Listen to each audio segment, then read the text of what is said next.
Hey, how's it going everyone? It's Wasim here from the channel Handsome Smiles. Welcome to another video.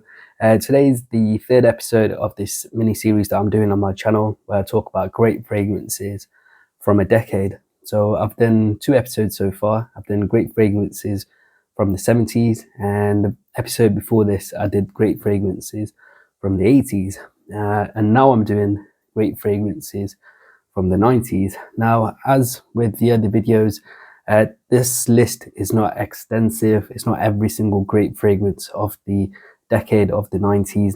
And a lot of my choices in this video are obviously going to be biased towards my own taste. So this video is just highlighting great fragrances. Fragrances I consider great to be from that decade. I'm always on the lookout for other fragrances to test, then own, and add to my collection, so to speak. So if there are any other fragrances from the 90s that you consider to be such a great fragrance, please do leave them in the comment section below. I do love reading comments and I love searching new fragrances. So let's get started. I'm going to do it as I did it in previous videos, talk about each fragrance in release date. And the first one is going to be Boucheron pour Homme, which was released in 1991. So this is the bottle. This is a wonderful, bright, citrusy scent with a touch of woods, some lavender in here as well. It's a gorgeous aromatic fougere, or a citrus fougere. Let's give this a spray. Opens up really beautiful with the bright citrus, especially the note of the lemon. This is the Eau de Toilette version. I also had the Eau de Parfum version, but the EDP had the lemon note in the opening. I found it to be a little bit too harsh. The EDP is sort of, the opening smelled like lemon, those lemon scented cleaners that you get in bathrooms, and I just couldn't get that out of my head. But the Eau de Toilette, I feel like it's a much more balanced composition and a beautiful scent. This is like a really classy, gentlemanly fragrance that can be worn to the office. It can be worn as a signature fragrance. For me, the opening, like I've said, is a blast of citruses, and as the fragrance develops, it's joined by a gorgeous sandalwood sort of note. It's powdery. It's got that woody sort of scent of sandalwood. In terms of performance on my skin, this lasts around 6 hours with good projection for the first 3 hours. After that, it sits a little bit closer to the skin. I do wish this one projected and lasted longer on my skin, but the scent itself is fantastic. Another massive plus point of this fragrance is how affordable it is. I believe you can pick this 100ml bottle here in the UK for around £20 or £25, around that sort of mark, which is really insanely good value, brand new. So first one we spoke about is Boucheron pour Homme, released in 1991. And I've got the perfumer written here, Jean-Pierre Beth Haute, I believe that's how it's pronounced. That person was a perfumer of this fragrance along with two others. And this perfumer also created another fragrance in this list, which I'll get to in a moment. Okay, next fragrance we're going to be speaking about was released the following year in 1992. And that is obviously the classic Heritage from the house of Guerlain. So this is a fragrance created by Jean-Pierre Guerlain, who I believe was the fourth generation Guerlain perfumer at the house. I believe his great-grandfather started the company. His maybe arguably more famous father, he created a lot of the older classics such as Abbey Rouge. He created a lot of the female classic like Shalimar, Le Bleu, Mitsuko, but Jean-Paul Guerlain, he created Heritage, also Vetiver as well, if I'm not mistaken. So how does Heritage smell? Again, a beautiful, classy sort of scent. The opening, I get a gorgeous booziness. There's three main notes that I pick up in Heritage. There are lavender, patchouli, and amber. There's also a mix of other notes as well. There's a note of juniper berries that I get in the opening. There's a touch of aldehydes as well, touch of citruses. The note list, like many fragrances of this era, are massive. Very boozy in the opening. As the fragrance develops, it picks up a gorgeous patchouli. There's a lavender in here as well, which gives off a more aromatic sort of feel. it gives off the scent of a very upper class sort of formal gentleman. Really is a French style fragrance. A lot of people compare this to Davido's Zeno. I personally don't see too much similarities. Zeno, for me, from Davidoff is a little bit deeper and darker. This is a little bit more brighter. They do share similarities in the fact that they have patchouli, but Zeno has that Brazilian rosewood, which this one lacks. Even though there's patchouli in this scent, I get a lot more of the other notes as well, such as the sandalwood, the juniper berry, the lavender as well. In terms of performance, on my skin, this lasts around 6 hours with good projection for the first 2 or so hours, after which it sits a little bit closer to the skin. This is a low projecting fragrance, so I feel this is great for those occasions when you want a fragrance to be not too strong. So maybe this works really well as a date scent and as a work scent in the office. I know many people say that they get really good performance on their skin. Personally, on me, it's a little bit more disappointing. I actually gave away the new bottle, the square bottle, 2023 formulations, to my brother because I felt like it wasn't performing too well. And I picked up a older bottle from eBay, and my brother wore it the other day when he came to my house for a sort of dinner party, and I could smell the fragrance projecting off him very, very strongly. So I do think it's just my skin chemistry. But yeah, the second fragrance we're speaking about is Heritage from the house of Guerlain. Okay, and moving on to the third fragrance of this episode of great 90s fragrances. This one was released in 1994, and this one is the absolute classic, Jaipur Homme from the house of Issey Miyake. Now, if you've been watching my channel from the very beginning, you'll know that this is possibly one of my absolute most favorite fragrances of all time. Many years ago, early on in this channel, I even mentioned that this would be my wedding day scent. For some reason, for a particular reason, I did not wear it as my wedding day scent. And I've mentioned it in a previous video, so I won't bore you to death in this video. But this one is a real game changer, possibly in the world of perfumery. So if you watch my 70s fragrances and 80s fragrances, especially coming into the 90s from the 80s, a lot of the great classic men's fragrances, men were really wearing stuff like Fahrenheit, Chorus, Antaeus, wearing those style of fragrances. And then Issey Miyake came along and released something like this, which was completely different to what many fragrances, popular fragrances in the men's designer game. This brought in citruses along with sort of a aquatic sort of feel, as well as some floral notes as well. There's a note of I've just forgotten the flower. It grows in ponds in India and other places. Lily, that's it. There's a note of lily in here. So very peculiar sort of scent, but the scent itself is gorgeous. So there's, for a citrus-based scent, there's so much complexity in this fragrance to keep you very interested. The opening is a blast of the citrus fruit that's based in Japan called a yuzu. Now, a yuzu fruit, from what I understand, it's not like your typical citrus. It doesn't have much juice or anything. It's quite a dry citrus fruit. And many people in Japan actually use it as an aromatic sort of citrus fruit for dishes, I believe. And the smell of yuzu is probably one of my favorite citrus sort of smells. It doesn't smell anything like the other citrus notes. It's like a better smelling lemon and lime, if that makes sense. There's a touch of sweetness in here as well. There's spices. I believe there's a touch of nutmeg, some cinnamon. There's also floral notes, and encompassing all of that is a gorgeous aquatic note. I'm not sure how they did it, but it's incredible. The scent itself really fresh, really invigorating, and really deep and complex for a citrus-based fragrance. Another highlight of this fragrance is the fact that its performance. It lasts on my skin around 10-12 hours. Long projection, very strong as well. I've always been noticed wearing this fragrance, and this is one of my most complimented fragrances on me as well.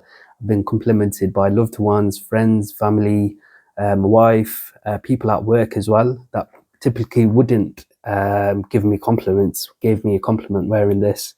So projection, excellent, longevity, excellent, compliment factor, excellent. Really one of the biggest classics. It's a shame many people don't in the community don't talk about this, but one of my absolute most favorite fragrances. So that's the third fragrance, is Miyake's L'Odyssée Pour Homme.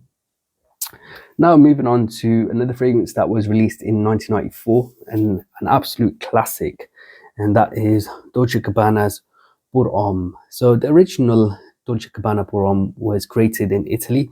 Many people can call it the Euro Italia version, and you know that version because it has the sticker on there, the Euro Italia version one.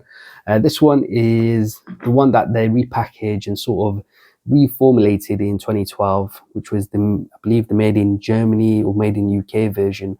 This one here is a made in France version, which I believe they created in the early 2020s. So each of the different batches, there's differences, small differences here and there. The original one from the 90s, many people considered to be the best one because of terms of its smell and in terms of its performance. But what do we get from Dolce&Gabbana Pour Homme? This is the version I have, and I'm very, very satisfied. I think it's a absolute brilliant fragrance. The opening is a blast of clean citruses mixed with some pepper. There's a gorgeous lavender note in here, gives it a lovely soapiness. As the fragrance develops, it also increases in its warmth due to the note of tobacco, touch of woods as well. But it's like a citrusy, aromatic fougere with the lavender and the note of tobacco. Really beautiful Italian style, gentlemanly scent. Whenever I wear this, it sort of conjures up the image that I'm wearing a really nice white shirt and I'm on a canal boat in Venice. That's the sort of smell that this gives off. In terms of performance, I get around a good 6 hours, sometimes a little bit more on my skin. Projection is very good for the first 4 hours. After that, it sits a little bit closer to the skin. I think this is a brilliant choice as a signature scent. It really could be worn all year round. It's one of those, as the fragrance bros would say, Vivaldi fragrances, worn in any season. Swiss Army knife of a scent, any sort of occasion, this one would work really well. Date, formal, when you dress really nicely, especially if it's like a daytime wedding. Also works really well as an office scent. A great choice as a signature scent. So that's Dolce&Gabbana's Pour Homme. Okay, another fragrance we're going to be speaking about was released in 1996, and this is from the house of Versace, and this one is called Dreamer. So this is probably one of my favorite Versace fragrances, up there with Versace Man, the one in the purple bottle. Absolutely love that fragrance along with this one as well. This one for me, it was a massive love or hate fragrance. When I was at university, this was one of my signature fragrances. I used to wear it so much that I sort of got sick of it. And for many years, I kind of didn't like it, didn't reach for it, ended up selling it. I ended up giving my bottle away to my brother, but kept a small decant. And once I started testing it again, I believe in 2017, when I released my review, that's when I started really appreciating this fragrance a lot more. Many people actually consider this to be very similar in style to Dolce&Gabbana Pour Homme. This is due to the note of the tobacco, and there's also some brightness in this fragrance, which both fragrances share. So many people consider them to be in a similar sort of genre. This is, from memory, an Oriental fougere, whereas Dolce&Gabbana Pour Homme is more of the classic aromatic fougere. So Dreamer, how does it smell? So, like the name suggests, it's a very dreamy fragrance. The opening itself is very, very different, very unique. There's a real floral touch in the opening. There's a lot of florals in this fragrance, along with the note of the tobacco leaf, along with some citruses. And it really is one of the most unique fragrances in my collection. They don't release fragrances like this anymore. You know, you could walk into a designer store, and if they were to release a new fragrance, it would smell so different. Each of these fragrances, the 4 fragrances, and this is the 5th one that I've spoke about, each of them smells so different to each other. Now, new releases here now in this year, 2024, they all have very similar sort of styles. Ambroxan.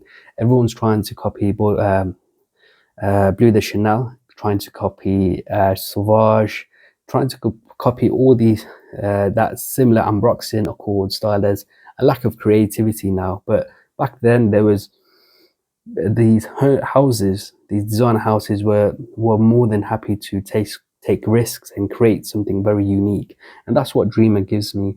It's a unique, like bright tobacco scent with florals and this dreamy sort of scent. There's a touch of soapiness as well. I believe there may be a lavender in here as well, similar to Dolce&Gabbana's Boucheron. In terms of performance on my skin, I get around 6 to 8 hours of longevity. Projection is very good as well. It's in the moderate range. That's Dreamer from the house of Versace, and the Parfumé Jean Pierre Berthoit, I believe it's pronounced, is the same one as Boucheron pour Homme. Now, moving on to 1996, and possibly maybe one of the most iconic fragrances of the 90s, and that one is Acqua di Gio, obviously from the house of Armani. I've had this fragrance in my collection for about 13 to 14 years, and I always reach for this one in the summer. So this is a staple summer scent in my collection. Pardon me, every time I wear this one, it just reminds me of how gorgeous this scent is. This again sort of revolutionized men's perfumery in the 90s, along with L'Eau de Sephora, in the fact that it came out with this aquatic sort of accord, and then people at the designer houses try to copy it as well. But this is the sort of aquatic feeling fragrance. It's like jumping into the sea and the smell of water. That's the sort of scent that this gives off. Let me give this a quick spray. This DNA just doesn't get old for me. It's got it still smells to me like, it doesn't smell dated or anything, but it has a nostalgic sort of smell. Maybe it's a scent that I remember as a child growing up smelling, because it sort of just reminds me of the 90s, but not in an outdated way, but in a nostalgic sort of way. Gorgeous, like lemon in the opening, lime in the opening, but along with a gorgeous aquatic sort of feel around it. Not the most complex sort of fragrance. I mean, there's not going to be huge amounts of changes and development, so to speak, but the scent itself is just gorgeous. Performance on my skin, it's not the biggest performer, around 4 to 5 hours of longevity. Projection is quite good actually for those 4 to 5 hours. I've been noticed and complimented on many of occasions, even at work as well, when I used to wear this at work. So real compliment getter, a real classic. I think if you're a perfume fanatic or collector or aficionado, this is definitely a scent you need to try. And this is the Eau de Toilette. I've not tried any of the flankers. I'm not not interested. This does me well. My money is going to be spent on other classics. I don't waste my money on flankers unless they're highly acclaimed. So that was the 6th fragrance we spoke about, Acqua di Gio by the house of Giorgio Armani. Okay, moving on to 1996, another great fragrance and another really iconic fragrance of the 90s, and that is Thierry Mugler's Amen or Angel Men. Now, this is my 3rd bottle. My first bottle I pretty much nearly completed, and I gave a little bit over to my brother, my younger brother. I also bought a steel case version of Thierry Mugler, but ended up selling it during lockdown when I was in my oud phase, because I wanted to get some money to buy oud. You know, budget life, that's the problem with budget life, but I've been fortunate enough to have a little bit of more spending money this year, so I ended up buying another bottle of Thierry Mugler's Amen. So like I mentioned, this is an iconic fragrance of the 90s, and the reason for that is many people consider this to be one of the very first masculine or male designer gourmand fragrances. So how does this smell? This is actually a flanker, if you're not sure. It's a flanker from the female Angel that was released by Thierry Mugler This is like a flanker to that, a masculine version of Angel. So how does it smell? The opening is a little bit harsh, though I feel like the opening has been tamed in this current formulation that I've got compared to in the past. Beautiful opening. There's a touch, very in this new formulation, the tar note is very subtle, but in previous formulations that I had, the tar note was very strong. It just smelled like tar in the opening, but then as the fragrance develops, it's introduced to gorgeous vanilla. There's like a caramel in here. There's vanilla, there's coffee, there's patchouli. Patchouli is a main note in this one as well. And there's a lot of other notes as well, like sugar, caramel, like I mentioned. So let's talk about the notes that you get. You get patchouli, caramel, sugar, coffee. You get a touch of lavender as well. There's all these different type of notes that come together to create a really unique, complex fragrance. This is definitely one of the most complex designer fragrances out there. In terms of performance, absolutely beastly on my skin. I'll get around 10-12 hours of longevity with really strong projection. Especially my older bottles, I used to get very excellent beastly performance. This one is a little bit more on the moderate range. I'm not sure if it's because it's a new batch and I need it to masquerade, like some people say. So maybe if I let it sit for a year or so, maybe it'll get stronger. But really unique fragrance. For me, this is like a scent that you'd wear on a night out. It's not a office friendly scent for me. Definitely a night out, like casual sort of scent. It's not a formal scent as well. Perfect for the winter, especially here in the UK. It's like wearing a warm blanket. It really pushes through the air. If I'm walking out and spending the day outside and wearing a coat, I like wearing something like Men Mugler's Amen. So yeah, that's the next fragrance we're going to be talking about. That one was released in 1996 and the perfumer was Jacques Huclier. He was the perfumer behind all of the Amen flankers as well, like Pure Havane, Pure Tonka, Pure Coffee, Pure Malt. Unfortunately, from what I understand, all of them have been discontinued. This is the only one you can get. And I found this one pretty difficult to find as well on discounters. So I'm not sure what's happening with this house. Okay, moving on to the 8th fragrance we're going to speak about. And this is from the house of Lalique. And this is Lalique Homme. And the nose behind this fragrance is Maurice Roussel. Now, Maurice Roussel is a master perfumer. He's created one of my absolute most favorite fragrances of all time, which is Frederic Malle's Musc Ravageur. My mind just went blank there. Musc Ravageur is one of my absolute favorite fragrances, which Maurice Roussel was behind. He's also created cheap fragrances like Nautica Voyage. Obviously, he's created Lalique Homme. He has been also behind New Harlem from Bond No. 9, a gorgeous coffee-based scent, probably one of the best coffee-based scents actually. And he's been behind so many other fragrances. But Lalique Homme is a real classic barbershop scent.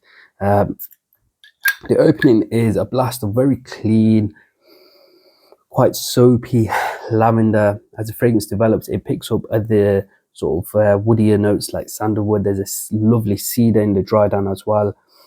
There's a touch of powderiness coming from the iris. So the opening is a blast of clean lavender, but as the fragrance develops, it becomes a little bit powdery, possibly due to the iris and the sandalwood, and gets a little bit woodier as well due to the addition of the cedar wood. A really like mature, masculine sort of scent. This is the type of fragrance I would imagine someone who's wearing a nice suit, a gentleman, like a real classy gentleman. Imagine someone like James Bond, or I'm thinking of this TV character Sherlock. If you've ever watched Sherlock, the main character, how he would dress so smartly, this is the type of scent that I would imagine them wearing. Really classy, excellent performance on my skin as well. I get really good longevity, around 10 hours. Projection is quite strong as well, especially the first few hours. It is very strong.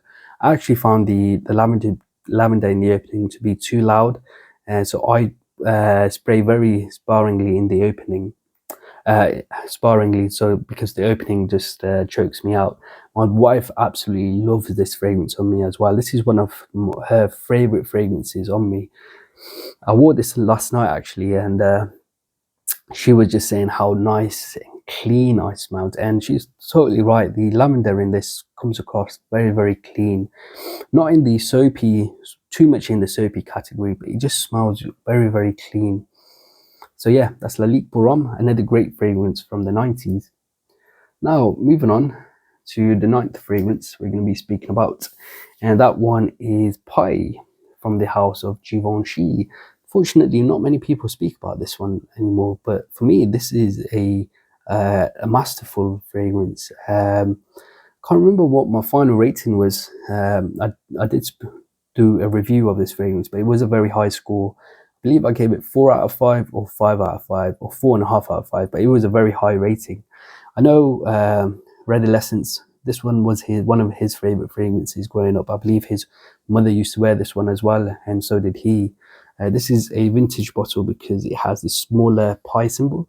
The other one, the newer formulation, has a bigger pie symbol. I'm not sure if there's a massive difference in terms of smell or performance, but this is a vintage bottle.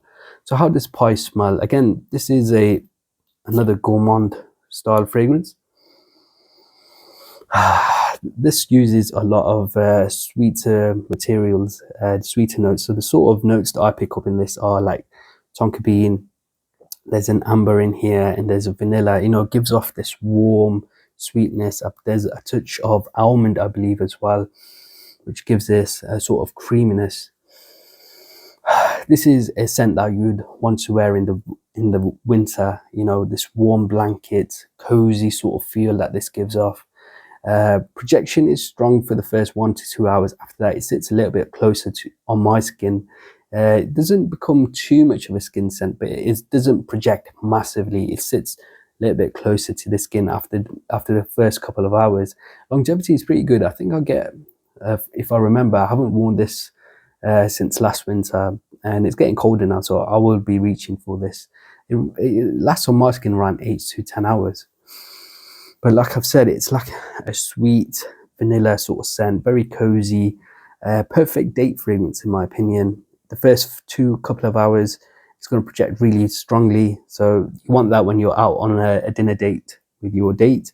And then once you're home and you want to get closer to your date, this fragrance is going to sit closer to your skin and it won't choke out your date. So it's perfect for that. A really great 90s fragrance that people don't talk about. This is a real classic, Givenchy's Pie.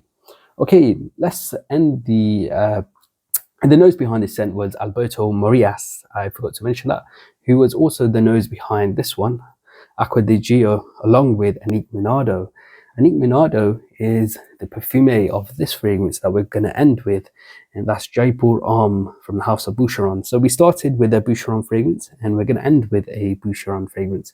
This one is Jaipur Homme. This one was released in 1998, and this is an out-and-out gorgeous oriental fragrance. I knew about this fragrance, I believe in 2013.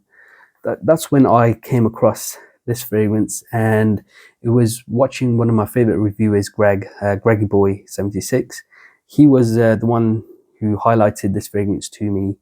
I love the name as well, Jaipur. It's a name of a city in India where I originate from. That's my ethnic origin, India.